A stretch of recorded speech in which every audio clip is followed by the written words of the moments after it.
Hey everybody, welcome again to another edition of the Nightly Entrepreneur. I'm Daniel Klein, your host. Joining with me, as always, is the beautiful, wonderful Mark Dawson. Mark Dawson, how's it going, man? Hang on, Daniel. Hang on. Let me put on my safety glasses since we're going to talk about risk. Jeez. Risk tonight. I'm ready. I got them on. So tonight we're talking about risks in business. All right, business risk. So you have a business, you have a team, you're doing stuff, you're not doing stuff, right? At any point in time, you're going to be faced with risk. You're going to be doing things that are going to be risky. What is risk, right? Well, here's where I think a lot of people get it wrong. This is, I guess, the main point up front. There are two different types of risk, right? Not all of it's bad, right? There's good risk, right? You go buy a lottery ticket and you win. There was a risk that you won and you got it. That's awesome. That's not bad. So what are these different types of risks? Well, the good risk is called an opportunity. The bad risk is called a threat. Okay. So right then and there, we have a duality between good and bad. You have good and you have bad.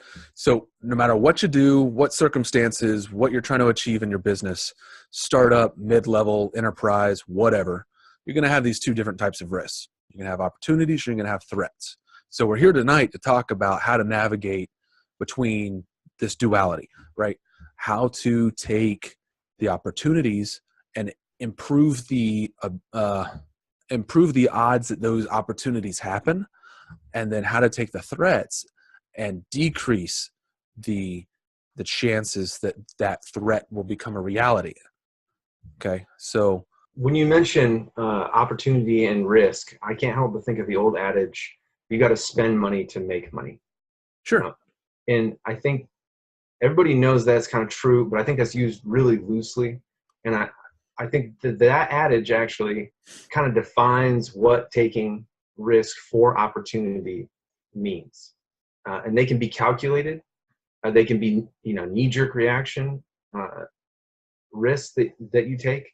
But at some point, if you have a business, you're going to have to take some risk in order to seek out new opportunities and in order to seek out expansion opportunities and growth opportunities. Otherwise, I mean, just like Daniel said about the lottery, you got to pay to play sometimes. I'm not one to go buy lottery tickets, okay? But if you don't play, you're definitely not going to win. And when it comes to business, hey, if you don't spend a little bit of money on marketing, maybe it doesn't work, okay? That doesn't mean that marketing doesn't work, all right? That doesn't mean that all marketing... Your campaign doesn't work. Yeah, it just means that certain thing that you did at that certain time, it could be 6 months later, you try the same thing again with little tweaks, and that risk becomes a huge opportunity for you. So you're going to have to get out there and make things happen, shake things up a little bit. Otherwise, you might risk just degrading into, some kind of humdrum existence that you're trying to get away from by working for someone else, right? The goal is to do something that you love, and everybody's level of success is different. Okay, everybody's bank account equals success is varying, right? But if you don't take some risk and seek out some opportunity by taking those risks, you might end up just kind of treading water, right, Daniel? Well, by nature of doing anything, you're going to take on risk. You're going to have opportunities. Otherwise, right, you wouldn't ever do it. You're going to have threats as you go through it, right? So anything you do, going to work, what's the opportunity? You have the ability to go to work and make money. Cool. What's the value? Here's the next step we're going to go. Now, before we talk about value, what's the threat of going to work? You get in a car crash. You lose your mind at work and you get fired. That's always cool. So what's the threat? Has that happened to you? Did that happen? I lost my mind at work. So I have lost my mind at work. I took a 2-week vacation once, and if I ever take vacation, that's a bad sign. But I took a 2-week vacation, and I read Atlas Shrugged by Ayn Rand, and then I just never showed back up to work. I couldn't. I'm dead serious. So I read Atlas Shrugged, and it changed my life so dramatically that I'm like, there's no way I can go back to that place. Dun, dun, dun. There's no way I could go back to that place having read this book. There's just no way. And I just never went back, man. So yeah, there's a threat. I have a question about threats. Are threats always involved when you're taking risks for opportunity? Like, are you talking about things that come at you from the wayside? Like, oh, I'm getting sued because I've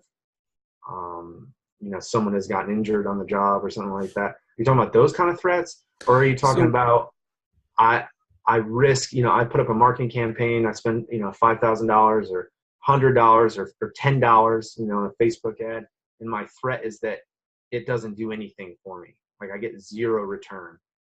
Is that what you're talking about? You can kind of take this to the nth level, I think, and that's a great segue into the value of risk. So for an opportunity, there's a value associated with it. So the difference between, and we talked about this a couple of weeks ago, the difference between a hobby and a business is that hobbies don't make you money and businesses do.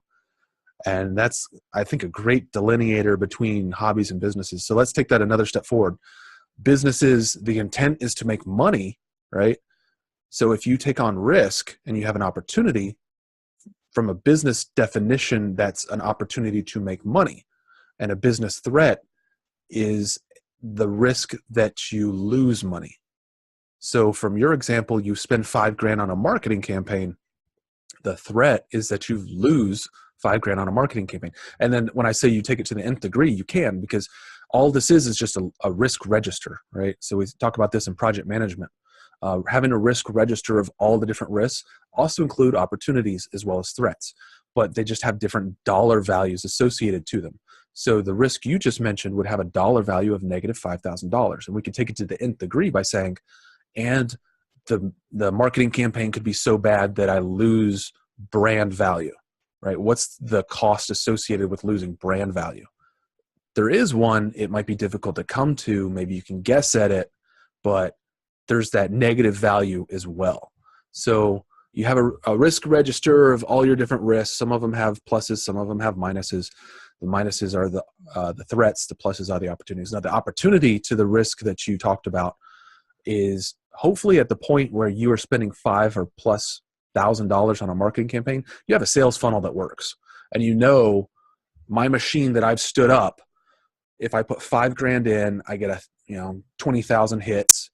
I have a 6.5% conversion rate. Of that, I'm able to close 30% of my deals, which would equal, X number of deals at in value per deal. So I'm going to make money, is my point. So at the point you're spending $5,000 on a marketing campaign, you should know that your sales funnel is efficient enough that you will make money as a result of spending that money. There's still risk associated with it failing, but the risk might not necessarily be $5,000. Yeah, and I don't want to, sometimes, especially when I was starting out, I might seek out some guidance, seek out some mentorship from fellow entrepreneurs or business leaders, and they talk with these big numbers. And to some people, $5,000 might be a big number for a marketing campaign. And I understand what Daniel's saying. Like, if you're gonna get to the point where you're spending $5,000 on a marketing campaign, you should probably know what you're doing and what that's going to equal to you. Whether you're enterprise or not, $5,000 is typically above your threshold as a manager, sometimes director, to spend. But so if you say like, well, I'm going to try a Facebook ad, right? And I'm going to try, $5 a day for the next 10 days. That's $50, right? And I'm going to test and I don't know what's going to come of it. Maybe I'll get some more page visits. Maybe just to engage with your target audience a little bit more, or something like that, right? And that's a much lower risk. And I think, for some of our viewers who are like $5,000 marketing campaign, like these guys are way above my level. Like, no. It's okay. You can risk $5 on a marketing campaign, $10 on a marketing campaign, and get some good value out of it. But the point is, in a couple of years, you get to the point where you do spend $5,000. You want to be successful. You want to test this stuff. And it's much less of a risk. This is not an unachievable amount. This is something that you should expect to start doing in the next 2 or 3 years if you're just starting. Yeah. And at that point, you're going to know, hey, $5,000 equals 20. Yeah. Over the next year. So I'm cool with spending your business better be a money-making machine. My sales funnel's in place and all that stuff, right? Hey, hashtag shameless plug. If your business is spending money on advertising and marketing and it's not successful, go to josephstudios.net and give us a little email over there. Shameless plug. Shameless plug. Dead serious. If your business is not a money-making machine, you have a very serious problem. If you don't know for a fact that spending $5 on advertising is going to equal $20 in sales, you got a big problem, and you need to either fire whoever's working on your marketing or you need to hire somebody else. And josephstudios.net is a fantastic way to start. So look, if you're spending, and there's so much money flying around towards marketing, there's marketing firms and stuff like that. And if you're spending an ungodly amount of money and you're not getting like an ungodly amount of money back, okay, stop doing quantifiable. Quantifiable. So a lot of this really pisses me off. Marketing is kind of a throwaway thing, right? So you throw a bunch of money at something and you hope something comes back. And that's not the way it should work. No. You should have analytics to prove beyond the shadow of a doubt that as a result of spending X, Y, or Z, you get something back. And that something is more than X, Y, and Z. Your marketing firm should be able to prove that. Using Google Analytics, using Facebook or Twitter Analytics, they should be able to prove that your marketing campaign directly led to sales. And if they don't, josephstudios.net. Joseph Studios. You need to have someone that's both analytical and able to think outside the box and be creative, especially in this day and age when things are changing every day, as far as how you reach your customer. And each business is different. Each brand is different. But if your marketing vendor that you're giving a lot of money to isn't talking to you about your brand, like, you need to get rid of them. Okay, and go to josephstudios.net, and you'll be much better off. Okay, and you'll get more. We believe in value, so there's so many marketeers out there. They don't believe in value whatsoever. They believe in getting you as a customer. If you return, they don't care because they got so much money up front that it doesn't even matter. So shameless plug over. I want to ask Daniel about something. I want to ask Daniel about threats, about failing, about getting a big goose egg on a risk that you took. Okay, because both Daniel and I have spent money taking risks that we'll never ever get back. But there's something else that we got in return, which is an education.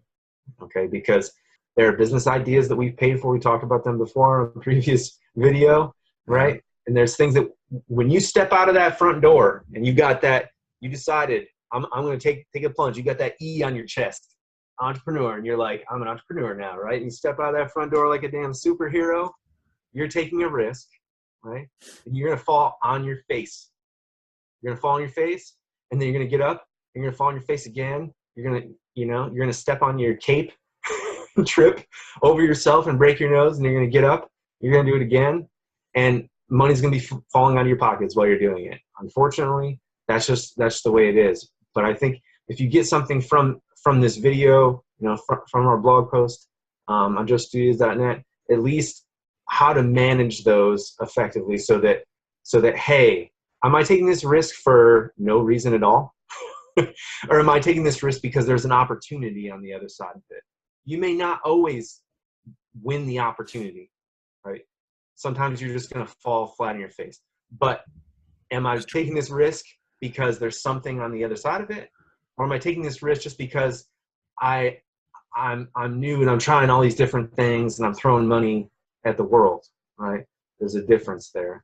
And you get an education both ways, but one of them costs less. So what's your question, dude? What I want to ask you is, hey, is taking those risks and falling flat on your face, is it worth it sometimes? Okay, so from the risk perspective, let's talk about that. Okay, so you have a risk register, right? Risk is about money. That's all it is. It's not about anything else. It's about money and your ability to either make more or lose less. That's all risk is. Lose less. I'm dead serious. I'm dead freaking serious. You have a risk register, and there's no emotion involved in any of this, business or otherwise. There's no emotion involved in risk management. You have a list of risks, right? And you have your opportunities listed out, and then you have your threats listed out, and it can be in any order, same column. Do an Excel sheet. Who cares? Then have the potential should that risk occur, right? So going back to the $5,000 thing, whatever money you think you can make as a result of spending that $5,000, list it.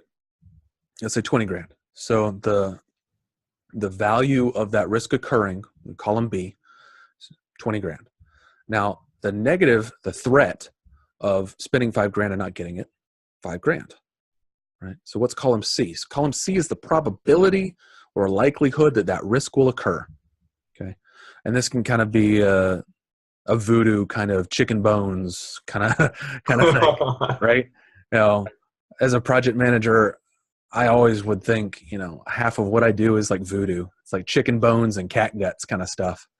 The next column is going to be the likelihood of occurrence. So what's the likelihood of that 20 grand happening versus what's the likelihood of that loss of 5,000?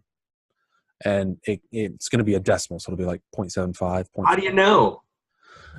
Historics, best guess, honest judgment, cat guts, chicken bones.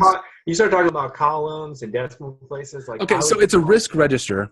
I was fall asleep until you mentioned voodoo, and I'm like, oh wait. I'm dead freaking serious, dude. So this is where the voodoo kind of comes in. So the likelihood of occurrence is based off of, I don't know, number of attempts versus number of outcomes. It could be as analytical as that. If this is your first time attempting that, you don't have any historics to go off of. And it might just be a gut instinct of how likely do you think it is that a meteor will strike versus how likely do you think it is that you will lose your mind at work. You know, you kind of have a little bit of input yourself there. So that's going to be the next column. So then you multiply the two, right? So the 20,000 by 0.75, that number at the end, that's your risk value. Okay. Now what you're going to try and do, so you did this in the Army, I did this in the Army, we did risk assessments, right? Before we did airborne jumps, before we jumped out of helicopters, before we did freaking motor pool duty, you know, there was a risk assessment. Same thing. In fact, if you're watching this and you want a really good risk assessment, search for the Department of the Army's risk assessment form. And there's instructions on that, and it's a fantastic form, and it's free. Are you being for real right now? I'm dead serious, dude. I'm dead serious. I ripped off the Army's risk assessment form, and I use it everywhere. It's great. It doesn't really talk about the opportunities so much as, you know, soldiers could die, right? But you need to have both, right? So likelihood of occurrence, it's the same thing now that you're starting to see it. Likelihood of occurrence, impact should occurrence happen, right?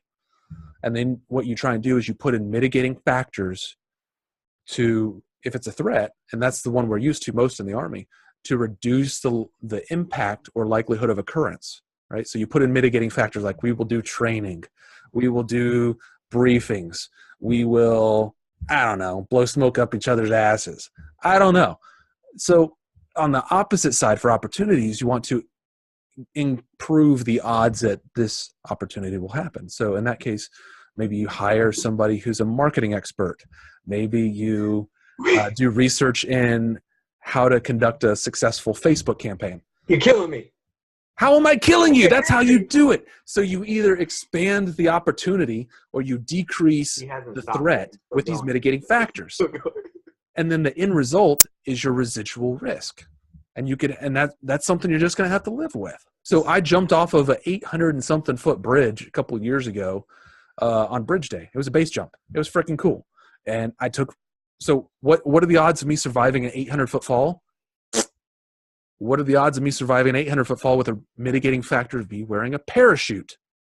Much better. These things happen naturally. We do these things like driving. You're not going to just let your kid grab a Ferrari and take off. Okay, hold on. You said we do these things naturally. So even though you're mentioning rows and columns in Excel and decimal places and like factors and stuff because I'm trying to make this repeatable. Really boring. I'm going to try and bring in analytics, and it's about making money and not about emotion. Yeah. Okay, but you also mentioned gut instincts, right? And voodoo, and chicken bones.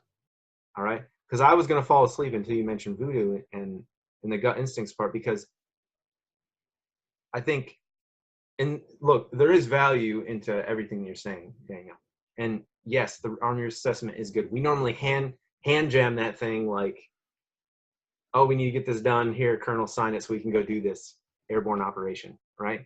We don't actually do it for real. No, we just kind of fill it out, right? But yeah, I mean, I guess it's a good model. And Daniel knows best because he's a project manager or whatever. He's got the Red Bull, right?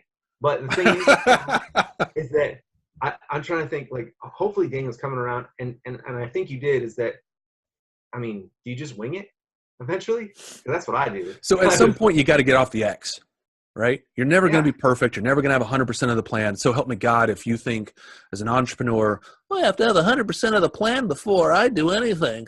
You're an idiot and you're not going anywhere, and I want nothing to do with you. You maybe 10% of a plan, maybe 20, but you're not going to have 100% until you're done. And even then, it might be 80%. Even then, you're still tweaking. There is a component. Here's the point. Have a plan.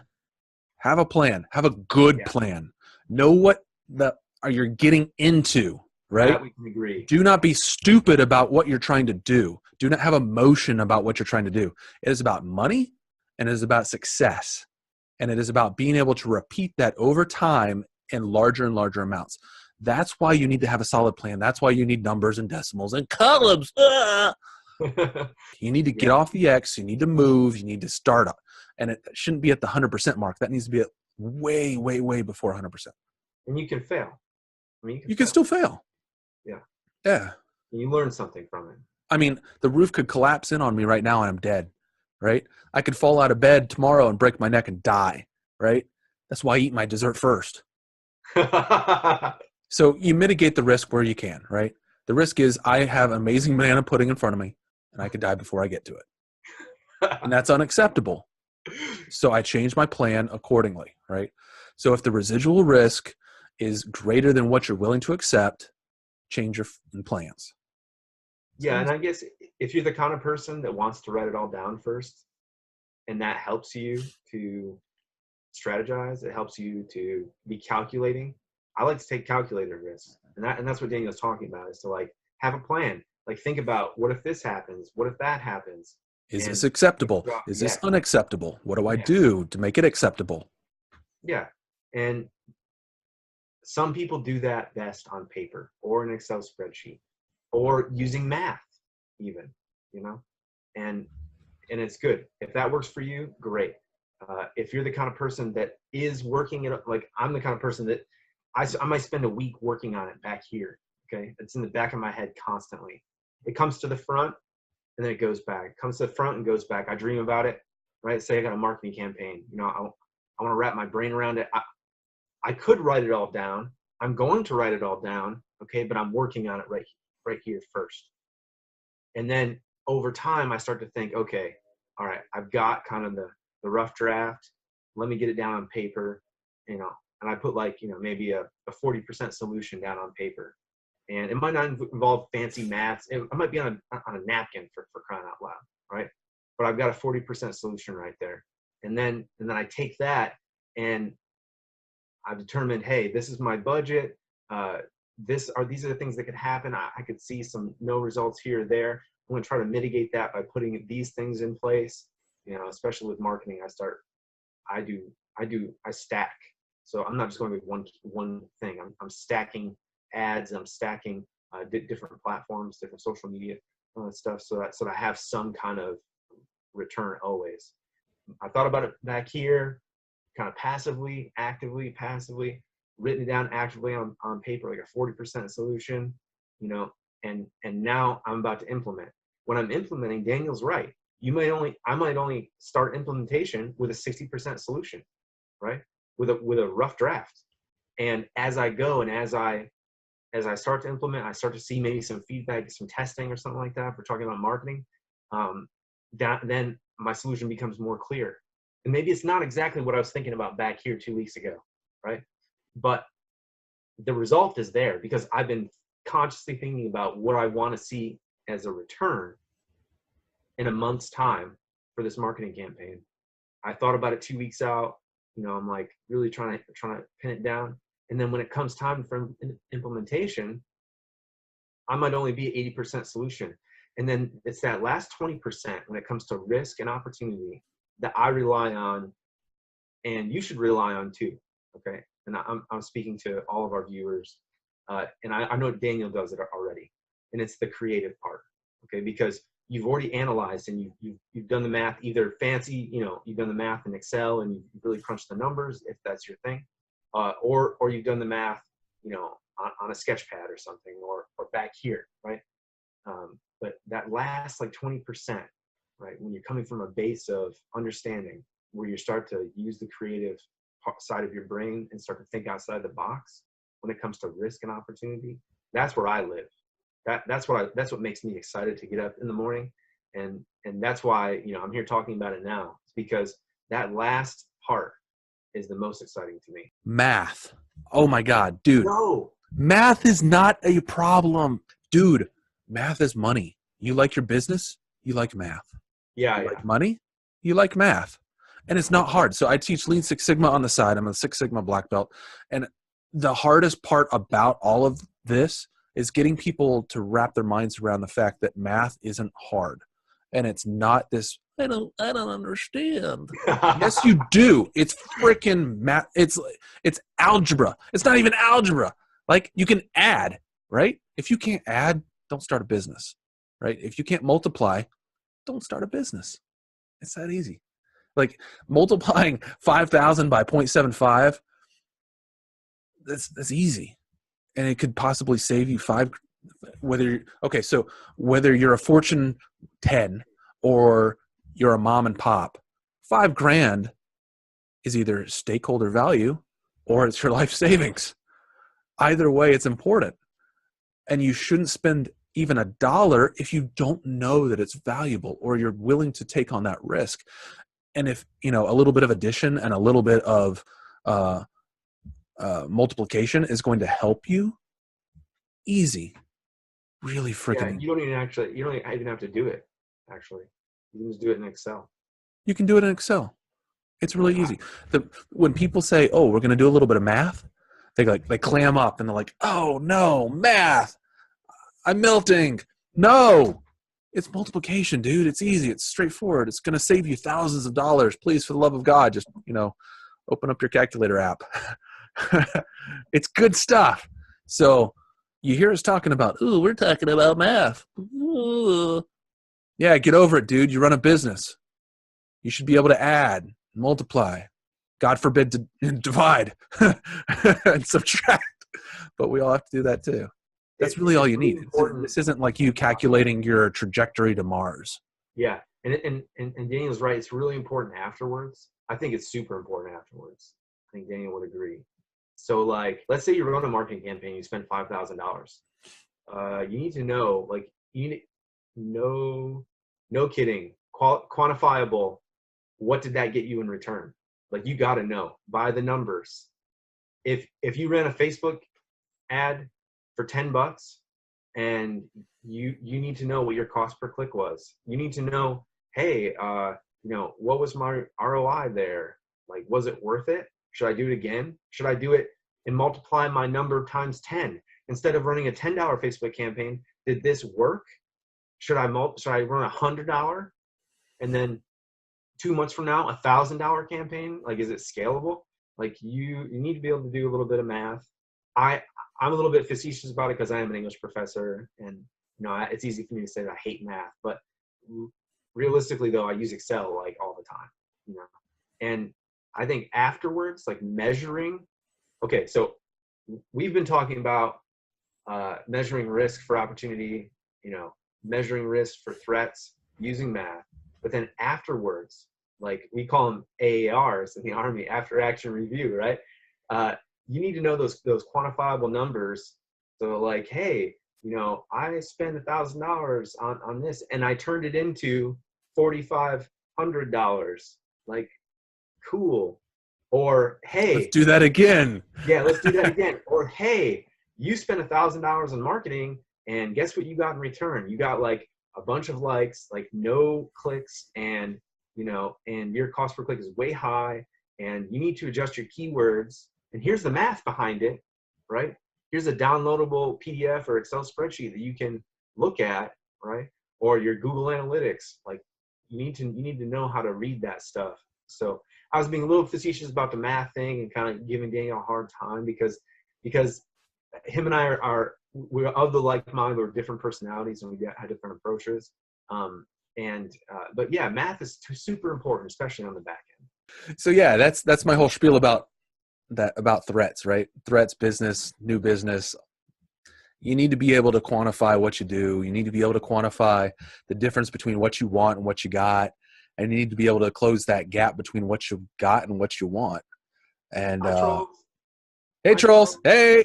Hey. So, yeah, dude. That's the whole thing, man. Hey, if you got something out of us, drop us a like, drop us a share, drop us a comment. What? That's right. We'll see you next week. All right. Bye, guys.